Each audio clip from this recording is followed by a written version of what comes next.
시간은 우리의 삶에서 가장 중요한 요소 중 하나입니다. 오늘 우리는 고대 문명들이 어떻게 시간을 기록하고 날짜와 년도를 표기했는지 살펴보겠습니다. 각 문명은 천문학적 관측, 종교적 의식, 정치적 사건을 바탕으로 독특한 시간 체계를 만들어냈습니다. 이들의 시간 기록 방식은 단순히 일상을 나누는 것 이상의 의미를 지녔습니다. 자, 이제 그들만의 시간 여행을 떠나볼까요? 먼저 메소포타미아를 살펴봅시다. 기원전 3500년 고대 수메르인들은 하루를 12시간씩 나누며 7일 주기의 주간을 사용했습니다. 이 7일은 천체의 움직임을 따라 명명되었죠. 월요일은 달의 날, 화요일은 화성의 날, 수요일은 수성의 날. 그렇게 하늘의 별들이 그들의 일주일을 이끌었습니다. 중요한 점은 메소포타미아인들이 왕의 통치 연도를 기준으로 연도를 기록했다는 것입니다. 예를 들어 왕 X의 제-Y년처럼요. 이는 왕의 통치와 사건들을 시간의 기준으로 삼은 거죠. 이집트로 넘어가 볼까요? 고대 이집트의 달력은 태양과 달의 주기를 기준으로 365일로 구성되어 있었습니다. 그들은 하루를 12시간씩 나누고 밤에는 별자리를 따라 시간을 측정했죠. 이집트인들은 농업과 종교적 의식에 맞춘 달력을 사용했습니다. 이 달력은 파라오들의 제위 연수로 연도를 셌습니다. 예를 들어 파라오 제-X년과 같은 방식으로요. 그렇게 시간을 관리하며 중요한 왕국의 사건들을 기록했죠. 그리스인들은 7일 주기를 사용했는데 각 날은 그리스 신화와 연결되었습니다. 예를 들어 월요일은 달의 날, 화요일은 화성의 날, 이처럼 신들의 이름이 각 날에 부여되어 있었습니다. 그리스인들은 중요한 행사인 올림피아 게임을 기준으로 연도를 셌습니다.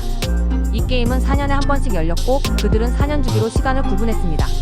올림피아 게임이 끝날 때마다 그들의 시간은 다시 새롭게 시작된 것이죠. 로마는 7일 주기를 사용했으며 각 날은 로마 신화의 신들에 의해 구분되었습니다. 디에스 솔리스, 즉 태양의 날이 있었고 디에스 루나의 달의 날도 있었죠. 로마에서는 왕정 시대에는 왕의 통치 연도로, 공화정 시대에는 로마 건국 연도를 기준으로 연도를 셌습니다. 중요한 점은 로마인들이 시간을 관리하는 데 있어 정확성과 체계적 관리에 매우 신경을 썼다는 것입니다. 중국은 간지청 간지지 체계를 사용하여 60년 주기로 시간을 계산했습니다. 천간은 하늘의 10가지 속성, 지지는 지구의 12가지 속성으로 구성되었죠. 이를 결합해 60년 주기를 만들었습니다. 그리고 왕조의 연호를 기준으로 연도를 계산했죠. 예를 들어 건원 연호처럼요. 중국의 달력은 음력을 기반으로 하여 윤달을 추가하며 시간을 정확하게 맞췄습니다. 농업과 종교적 의식에 맞춰 시간을 조정하는 것이었습니다.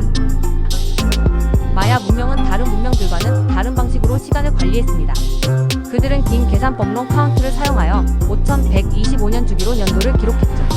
마야는 두 가지 중요한 달력을 사용했는데 하나는 토날리라는 261주기의 달력이었고 다른 하나는 헤르바르라는 365일 주기의 달력이었습니다. 이들은 천체의 움직임을 바탕으로 농업과 종교적 의식을 맞추었으며 연도와 사건들을 긴 계산법으로 정확히 기록했습니다. 히타이트 제국은 왕의 제위 연도를 기준으로 연도를 세웠습니다. 예를 들어 왕 X의 제-Y년처럼요. 이들은 종교와 농업 의식에 맞춰 12개월로 이루어진 달력을 사용했으며 왕의 통치와 정치적 사건들을 기록하는 데 집중했죠. 고대 히타이트인들에게 시간은 정치적 사건과 밀접한 관계를 맺고 있었습니다. 페르시아 제국은 왕의 통치 연도를 기준으로 연도를 세웠으며 조로나라는 달력을 사용했습니다. 365일과 366일이 포함된 페르시아 달력은 농업과 종교적 의식을 맞추는 데 매우 중요한 역할을 했습니다. 페르시아인들은 시간을 정확하게 계산하여 왕의 업적과 역사적 사건들을 기록하는 데 사용했습니다. 고대 인도는 왕조 연호와 간지 체계를 사용하여 연도를 기록했습니다. 60년 주기의 간지 체계는 각 왕조와 종교적 사건들을 기록하는 데 중요한 기준이 되었죠. 이들은 음력과 태양력을 혼합한 달력을 사용했으며 농업과 종교 의식에 맞춰 시간을 정확히 맞췄습니다. 아즈텍 문명은 두 가지 달력을 사용했습니다. 하나는 토날리 261주기의 달력이고 다른 하나는 헤르바르 365일 주기의 달력이었죠. 아즈텍은 종교적 의식과 농업을 기준으로 시간을 관리했고 왕의 통치 연도와 주요 사건들을 기준으로 연도를 셌습니다. 이들은 시간과 사건을 신의 의도에 맞춰 기록한 것이었죠. 이제 고대 켈트로 넘어가 보겠습니다. 켈트 문명은 8개의 주요 절기를 기준으로 한 달력을 사용했습니다. 이 달력은 농업과 종교적 의식에 맞춰 설계되었으며 주로 음력을 사용했습니다. 그들에게 중요한 것은 자연의 변화와 계절의 흐름이었죠.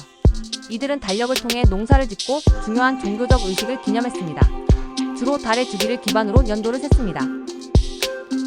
마지막으로 고대 잉카 제국을 살펴봅시다. 잉카 제국은 태양력을 기준으로 365일 달력을 사용했습니다. 이 달력은 태양의 주기를 바탕으로 농업과 종교적 의식을 조정하는 데 중요한 역할을 했습니다. 잉카는 황제의 제위 연도를 기준으로 년도를 기록했으며 중요한 사건들을 그들의 달력에 맞춰 관리했습니다. 정확한 시간 기록을 통해 제국의 행정과 사회적 질서를 유지했죠. 이처럼 고대 문명들은 자신들의 천문학적 지식, 정치적 필요, 종교적 의식에 맞춰 독특한 시간 체계를 만들어냈습니다. 이들의 달력과 년도 표기 방식은 단순히 시간을 기록하는 것 이상의 의미를 지니며 그들의 문화와 사회적 체계를 이해하는 데 중요한 역할을 했습니다. 오늘날 우리가 사용하는 달력의 근본적인 기초도 바로 이들 문명에서 비롯된 것이겠죠. 오늘 영상이 흥미로우셨다면 좋아요와 구독 부탁드리며 댓글로 여러분이 가장 흥미로웠던 문명은 무엇인지 알려주세요. 그럼 다음 영상에서 또 만나요. 감사합니다.